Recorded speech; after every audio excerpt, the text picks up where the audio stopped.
O Nucleo 11 é o ETF de urânio e energia nuclear da Investo. Lembrando que esse vídeo aqui não é uma recomendação de investimentos. Bom, a pauta do urânio e das energias renováveis, ela tem ganhado força muito recentemente. Pra vocês terem noção aqui, eu sou analista de investimentos credenciado, então eu acompanho bastante aqui a PMEC, que é a nossa associação aqui que ajuda a fazer a autorregulação do mercado. E eles batem nessa pauta aqui de vez em quando, tá? Inclusive agora em maio tá tendo aqui um evento justamente para falar sobre o futuro energético, falar sobre essas questões aqui das mudanças, inclusive de algumas tecnologias aqui relacionadas ao urânio. Para vocês terem noção, aqui na carta semanal da BlackRock, agora dessa última semana aqui de maio, eles também comentaram em relação às questões energéticas e deram destaque aqui, olha só, para a questão aqui nuclear, a energia nuclear, tá? E eles até batem um pouquinho aqui nessa tecla. Olha só, justamente comparando, né, energias renováveis convencionais, energia nuclear e energias tradicionais, né? Eles colocam aqui principalmente esse gráfico aqui, acho que desde 2019 fica um pouco mais fácil de ver como as tais energias renováveis elas vêm caindo, a energia tradicional de certa forma constante, e aqui a energia relacionada ao urânio e também nuclear, ela vem ganhando cada vez mais força. Bom, já comente para mim se você investiria em urânio e por que você faria isso. Não vale só entrar numa modinha, tá bom? Vale uma menção honrosa também aqui para um BDR que a gente já tinha no Brasil, que é o Bura 39. Ele oferecia, de certa forma, uma exposição a esse mercado aí de urânio, tá? Mas não é o mesmo índice, não é a mesma coisa, só para vocês saberem que existe, só que a liquidez ela era muito menos relevante, tá bom? Então, analisando aqui um pouquinho do ETF da VanEck primeiro, que é o ETF original chamado NLR, e é esse ETF que a Investo compra aqui no Brasil, tá bom? Então, basicamente, aqui só para a gente dar uma olhada bem rápida, a gente tem aqui esse ETF com urânio e energia nuclear, e ele pega aqui justamente aqui a performance desses índices, tá? Urânio global e energia nuclear. E pega aqui basicamente a performance geral de companhias com essas atividades. Então basicamente aqui, ó, mineração de urânio ou projetos de mineração de urânio com potencial, e aqui alguns filtros em relação às atividades, aos lucros, para terem uma relação direta aqui com essas questões nucleares e energéticas. E aqui eles dão alguns highlights de interesse, justamente que você ter uma exposição a esses setores aqui de mineração, serviços e assim por diante, muito relacionados a urânio, tá certo? Eles ainda batem muito na tecla aqui das baixas emissões de carbono, que é uma questão energética bem importante, e ainda falam aqui uma questão um pouco mais regulatória, que tiveram novas políticas aí energéticas justamente aqui dos Estados Unidos, França, Japão, dentre China também, dentre outros países. Então, a ideia aqui é estar exposto a um setor que muitas vezes pode se transformar como uma nova matriz energética aqui, talvez um novo modelo aí para o mundo nos próximos anos ou décadas, e você consegue aqui, de certa forma, estar diversificado dentro de um setor ultra nichado. Então a gente tem aqui um ETF bem concentrado, mas lá dentro vão ter várias empresas, tá bom? Não vou me ater muito ao ETF original, a gente vai olhar as simulações passadas, os calculados em relação ao real, né? Basicamente estão cobrando aqui 0,56% de taxa de administração lá do exterior. Isso aqui você tem que pagar de qualquer forma investindo lá fora ou investindo diretamente aqui dentro. E aqui nas ações a gente vai falar um pouquinho já olhando o site da Investo. Bom, então vamos lá. Aqui no site da Investo a gente tem essas informações muito interessantes. Estimativa da cota, olha só, na base aqui dos R$69, então relativamente aceitável, né? O ideal realmente é que os ETFs eles abram ali a cota nos R$100 ou um pouquinho menos, né? Acaba democratizando um pouquinho mais aí a aplicação do mercado. Realmente, alguns ETFs acabaram ficando muito caros, como o VVB11, por exemplo. O pessoal comenta bastante e tem sentido porque às vezes você não consegue comprar duas cotas, mas faz parte, esse é o jogo. Aqui tem a taxa de administração do Brasil, 0,60% ao ano, isso aqui fica para Investo. O patrimônio líquido ainda é muito baixo, né? É muito novo esse ETF, então vale a pena a gente até fazer alguns comentários mais para frente sobre a liquidez. Olha, já aproveita para deixar o like e se inscrever no canal para mais análises como essa, hein? Bom, aqui eles reforçam que o Nucleo 11, na realidade, ele é o NLR, que a gente estava vendo ali agora há pouco, justamente comprando aquele ETF. Eles falam aqui alguns números gerais, praticamente aqui 900 milhões aqui de dólares, que faz essa exposição aqui ao setor nuclear. Aí eles falam um pouquinho daquelas vantagens, então esse setor nuclear agora pode ter um novo papel, agora talvez muito mais importante aí nesse mix energético, muito aí no sentido de diminuir muito a questão aí dos combustíveis fósseis. Essa é uma discussão que já vem há muito tempo, né, pessoal? Você provavelmente que me assiste é mais velho que eu, mas eu, assim, na minha vida toda já escutei isso, tá? Eu sou um pouco cético em relação a isso. Não que a energia fóssil ela é boa ou má para o mundo, assim, poluição, isso tudo é muito importante. Estou falando em relação a ela não ser mais usada, tá? E eu estou dizendo justamente por questões aí, vamos dizer assim, existe um lobby, né? A gente sabe que existe um lobby aí da energia fóssil, é um pouco complicado você tirar ela do jogo totalmente, né? Bom, vamos lá. Você consegue ter exposição a esse setor de forma diversificada, e aí você consegue aqui justamente a ter várias empresas no seu portfólio, naquela carteira do ETF, para não ter uma única empresa, né? Para você não precisar fazer stock picking de empresas de urânio, escolher uma só e aquela que você escolheu quase quebrou e você perdeu um capital imenso. A gente sabe que quem investe por ETFs justamente busca esse tipo de diversificação. Aqui só para colocar um ponto a mais no material publicitário que a Investo disponibilizou no site, tem aqui uma questão aqui de demanda energética em ascensão, tá? Então realmente a gente tem agora a situação da IA sendo cada vez mais usado, e pô, isso dificilmente isso vai parar de ser usado. IA, querendo ou não, está super relacionado aqui com esse grande poder computacional. Isso também está ligado aqui com data centers, também está ligado com criptoativos. E eles ainda colocam aqui, né, veículos elétricos, eles vão necessitar de muita carga para serem carregados, para serem usados. E ainda colocam aqui algumas questões de como ondas de calor e assim por diante. Eles elencam aqui algumas vantagens da energia nuclear, como alta produção de energia, com esse baixo impacto aí a vidas humanas, então uma eficiência muito, muito alta, muito menos emissão de carbono, que é a grande preocupação aqui desses produtos energéticos, né, mais sustentáveis, e eles reforçam aqui a questão da segurança, tá? E aqui eles colocam aqui um gráfico, mais para a gente ter um pouco de noção, tá? Em relação aqui a essa emissão de CO2 por quilowatt-hora produzido. Então a gente percebe como carvão, biomassa, gás natural, e no caso tem as duas biomassas, né, coal firing e só a biomassa, solar, geotermal e hidrelétrica, e aí sim a nuclear, olha só como tem muito menos emissão de CO2 do que essas outras tecnologias aqui de cima. Assim, no fundo a gente sabe que o mundo não é muito difícil de transicionar totalmente para uma única forma energética nova. Ele geralmente vai acabar usando várias a depender da sua localização. É muito difícil a gente achar que a Itaipu vai fechar e que não vai mais ter hidrelétrica no Brasil. Assim, é possível, mas é muito improvável, né? Outro ponto, as eólicas aí, a solar, por mais que a solar não é tão boa assim quanto a nuclear, né? A gente sabe que tem lugares que isso aqui já está estabelecido, né? Tem muitos lugares onde isso agora já está pegando. Não estou falando só do Brasil, tá? Estou falando do mundo. Então é difícil a gente considerar que vai ser só nuclear de agora em diante. Mas querendo ou não, é uma alternativa que pode sim ganhar aí espaço. O que a gente pensa muito no mercado financeiro é o seguinte: se tem uma energia ou algum tipo de produto, serviço, mercado, que ele não é tão desenvolvido, mas ele muitas vezes pode dobrar de tamanho, isso muitas vezes já é um grande ganho.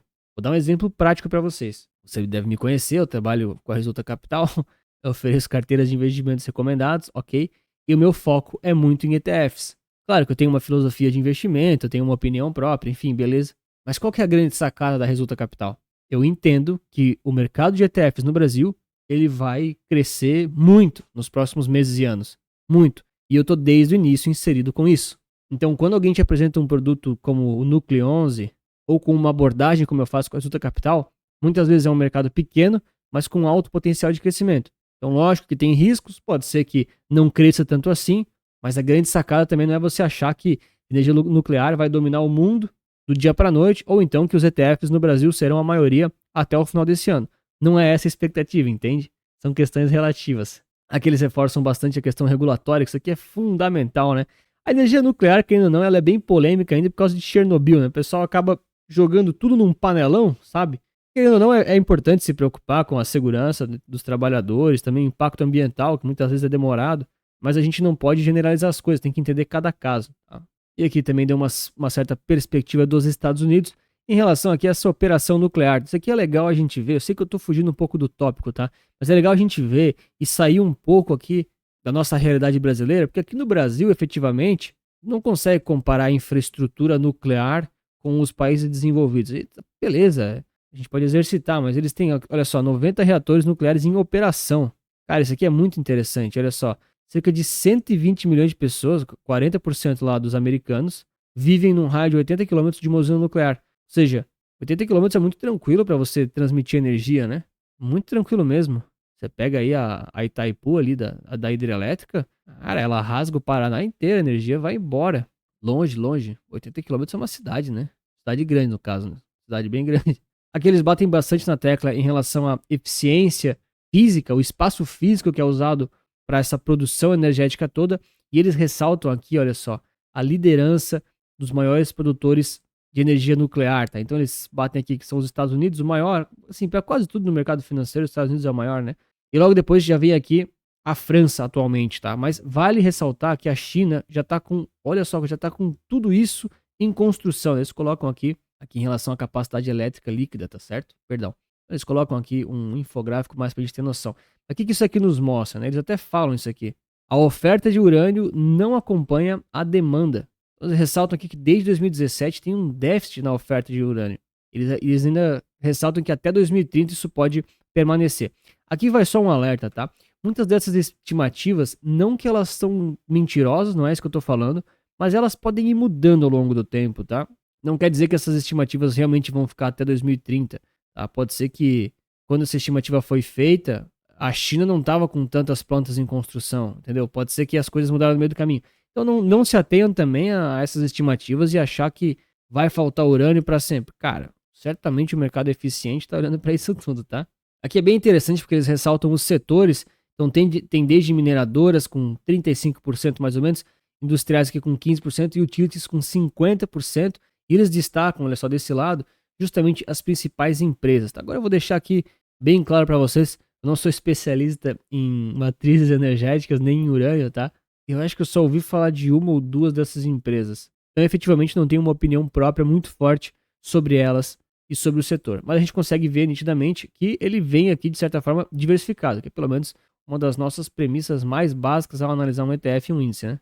Então, em resumo aqui, olhando para os dados mais práticos agora, novamente do Núcleo 11, a gente tem aqui que são 28 ativos, esse patrimônio líquido de 8 milhões, ainda é pequeno, ele é muito novo, tá? Esse ETF aqui, ó, tem, cara, 15 dias desde a gravação aqui, é muito pouco tempo ainda, é bem recente mesmo. Você pega aqui basicamente essa taxa de administração que não é das mais baixas, mas esse aqui é um ETF bem temático, de certa forma bem concentrado, pelo menos em termos de setor e de exposição. Isso aqui é mais comum realmente para ETFs mais temáticos. O balanceamento trimestral acompanha a variação do dólar, excelente, né?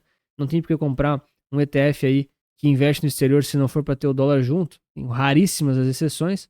E aqui basicamente a gente tem os padrões aqui, né? 15% de ganho de capital no imposto de renda, ele não paga dividendos e a liquidação aqui é em D+2, tá certo? Então aqui novamente tem um pouquinho das empresas, aquelas com as maiores exposições. A gente percebe que a exposição das empresas é bem distribuída, então não tem nada com mais de 8% nesse momento. Mesmo que fosse 10%, é relativamente tranquilo, tá certo? São 28 empresas, então não são muitas, mas também não são poucas, então relativamente diversificado. E a gente percebe aqui, por exemplo, essa questão bem interessante em relação também à diversificação geográfica, né? Não é um índice apenas dos Estados Unidos. Claro que a maioria é de lá, essa é muito natural, mas de certa forma você tem aqui uma exposição geográfica de vários países, muitos deles com certeza o governo está mais que interessado que deem certo, tá? Acaba sendo um ponto positivo aí para a diversificação do ETF. E aqui só para mostrar para vocês, ele realmente aqui, basicamente ele só está comprando aqui o NLR lá do exterior. Ou aqui no Panorama Reduta Capital a gente vai analisar aqui um pouco dos gráficos, se você quiser ter acesso só clicar ali na descrição, é gratuito, você pode acessar e fazer os estudos parecidos. E a gente tem que colocar aqui na tela. Então beleza, se a gente só colocar simplesmente, né, olha só colocar aqui o Núcleo 11, o que a gente tem aqui na prática? Cara, tem uma linha reta, né? Tem só aqui 2, 3 dias, é muito pouco tempo, né? Pessoal, não dá para analisar isso aqui. Então, naturalmente, o que a gente faz? Aquele exercício saudável de pegar o NLR, que ele é o ETF americano, né? O ETF original que a gente fala, que ele já tem um histórico bem longo aqui, né? Beleza. Desde 2008 aqui, 2007 na realidade, é bem longo mesmo. E a gente faz aqui uma simulação calculada em relação ao Núcleo 11. Então, basicamente, o que é? Multiplicar o NLR pelo dólar, tá certo? A gente tem, olha só, aqui embaixo, né, o NLR, que é o ETF de urânio original americano, e aqui em cima, ele multiplicado pelo dólar, ou seja, como se a gente estivesse investindo já com o Núcleo 11 calculado, tá certo? Fica aqui o disclaimer, de novo, né, não é uma recomendação de investimentos, e também não é exatamente igual, é uma aproximação, tem taxas, tem um pouquinho de diferença, mas o comportamento, pessoal, assim, em termos de arredondamento, é assim, tá certo? A gente pode arredondar dessa forma. Tô deixando aqui também, só em termos visuais, para você ter um pouco de noção. Esse aqui, essa linha de cima, tá, que surgiu, olha só. magicamente aqui em cima é o SP500 em reais, tá? Então, é só para colocar em perspectiva para vocês de como os dois mercados, esses dois índices são diferentes, e o S&P foi muito mais volátil e também muito mais vencedor do que o Núcleo 11, tá? Mas, de novo, eles não são comparáveis, tá? Você tem o S&P, que é um índice muito mais amplo, depois teve uma influência das Mag 7, tá muito mais focado aí em empresas de tecnologia. O Núcleo 11 é mais focado aí com energia, questão renovável, a questão de uma matriz energética de urânio que pode ter um grande boom, ok? Então são coisas diferentes, mas é só para você ter um pouco de noção em relação ao benchmark, né? Só para a gente poder comparar pelo menos um pouquinho disso. Bom, então aqui a gente tem o Núcleo 11 calculado, né? Que é a multiplicação, de novo, do NLR com o SDBRL.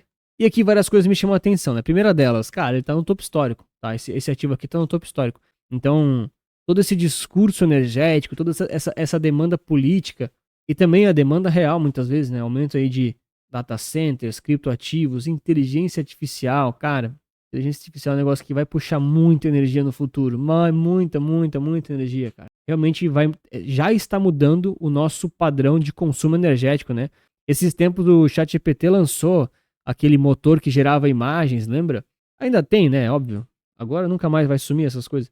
Aí o pessoal tava fazendo aquelas montagens, tirinho em quadrinhos, e aí o Sam Altman, que é o CEO lá, ele mandou um tweet falando que, pô, pessoal, estão usando demais, tá fervendo aqui os nossos chips, os nossos processadores, estão usando demais, e a IA puxa muita energia, né? Então, realmente, eu acredito que a gente vai ter sim uma transformação energética ao longo dos anos aí, e também uma transformação de hardware, né? A Nvidia vem fazendo um trabalho super imenso em termos aí de hardware para esses processamentos todos. Não é nem só a questão dos semicondutores, tá? É o processamento mesmo. E claro, quanto melhor o hardware, menos energia ele vai consumir. Perfeito. Mas ainda assim, a quantidade de pequenos hardwares e grandes hardwares de grandes data centers que deve vir aí nos próximos anos, cara, deve ser muito desumano. Porque o que acontece, eu sei que eu tô divagando um pouco, tá? Mas é mais para refletir um pouco. O que acontece é que com mais inteligência artificial, além delas serem mais usadas, elas vão armazenar cada vez mais dados. Então hoje a gente já tem um armazenamento de dados massivos, tá? Massivo. Se pegar aqui quantos vídeos por segundo que o YouTube não armazena. Cara, é muita coisa. E com as inteligências artificiais, talvez elas queiram medir e acompanhar, ou alguém manda elas fazerem, né? Muito mais dados do que hoje a gente tem. Tá? Isso aí realmente é exponencial. Então, realmente podemos ter uma mudança no padrão de consumo energético global nos próximos anos. E aí, talvez, algumas soluções possam ser resolvidas aí através do urânio, tá? Enfim, isso é mais conceitual, mais para trocar uma ideia, tá? De novo, eu não sou especialista em matrizes energéticas e eu vou ressaltar isso daqui a pouco. E claro, se você vai comprar ou não vai comprar Núcleo 11 ou outros ativos, eu não sei, é uma decisão sua, mas se você não sabe como montar uma carteira de investimentos focada em ETFs, comprada pela B3, tanto para crescimento de patrimônio ou para renda passiva, eu consigo te ajudar aqui com as carteiras recomendadas Resulta Capital. Tá tudo explicado aqui na descrição, no primeiro comentário fixado. Carteiras diversificadas com exposição nacional, internacional, de renda fixa e variável, tudo prontinho para você, sem a complexidade de precisar tirar o dinheiro do Brasil, muitas vezes pagando IOF, ou tendo aí um trabalhinho a mais com os seus impostos aí na hora de declarar e de fazer aquelas outras questões. Se você quiser conhecer um pouco mais, clica lá que tá tudo explicado. Então vamos fazer um exercício prático aqui só sobre a questão aqui das janelas móveis aqui do nosso Núcleo 11 calculado, só para a gente ter um pouco de noção em relação aos ciclos que esse mercado já teve. Novamente, não quer dizer que isso aqui vai se repetir, mas alinha um pouquinho de expectativas em relação aqui à volatilidade, tá? Então esse ETF aqui já desde 2008, 2009 já estava completando ali as primeiras janelas móveis de um ano, tá certo? Ó, gráfico semanal, ROC de 50 períodos, você pega janelas móveis de um ano, e a gente teve aqui resultados excelentes em algumas ocasiões, algumas várias, né? Tivemos aqui quase 70% de alta em um ano, aqui em 2024, tivemos também aqui 60% em 2021, tivemos 60% aqui praticamente em 2015, depois a gente teve aqui em 2014 45%, 2018 também, e por último, mais comum, mais realista, né? Várias e várias vezes algo próximo aqui a 20% ao ano, tá? Então, você não pode acreditar que só vai dar 60% de alta todo ano, você está sendo muito otimista, a gente tem que olhar para os lados mais realistas. Depois, várias e várias vezes ele cruzou a linha do zero, ou seja, em várias ocasiões ele deu retorno de zero ao longo de um ano, 12 meses, beleza?